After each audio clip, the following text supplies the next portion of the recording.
Nio is down just under 4% today. Now, what are the key support and resistances that we can be paying attention to not only today, but looking forward a few weeks or even months down the line? So on the support side, if we do continue this downside move, we have our first support at 740, and if we break that, we have 690. Considering that as well, this is only a 50-cent range. Depending on what your risk tolerance is, that could potentially even just be a kind of range to be paying attention to instead of individual levels.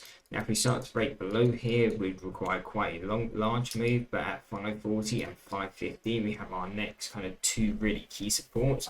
Not only do you have our second deviation from the 1 year, but you also have our third deviation from the 6 month, which is going to be that key level here. And again, this should be dashed because normally that's how we identify 6 month levels, and the solid lines are 1 year levels. So again, really strong support. Look, if we can get the move, that's probably what I'll be looking at on here. If we can kind of come down to here, probably just be something I hold, buy a bit of protection on the put, so I don't have to focus it on it too much, but kind of just let it bounce a few points before trying to get out of that trade. Now, to start pointing out some more resistances, 870. Now, this is our first deviation on the 6 month, but this is our resistance from under the fair value area. So normally we'll use this as a target on longs, but not usually something that will short if we push up here, usually just because there's a lot more risk than there will be on a reward.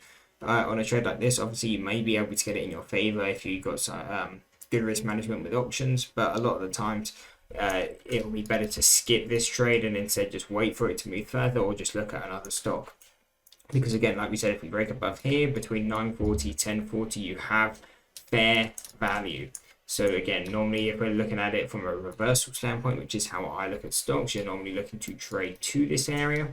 And so again, this is what we would expect Nio to do, to kind of reverse to this area. So we're normally long below this value at the supports and look to trade to that resistance. So that was fair value. If we can then break above it, what are key resistances? And again, if you are a long bias trader who's willing to hold through fair value, then you're going to get some more resistances at 1150, 1220. Now, these are our first deviations between the 6 month and the 1 year.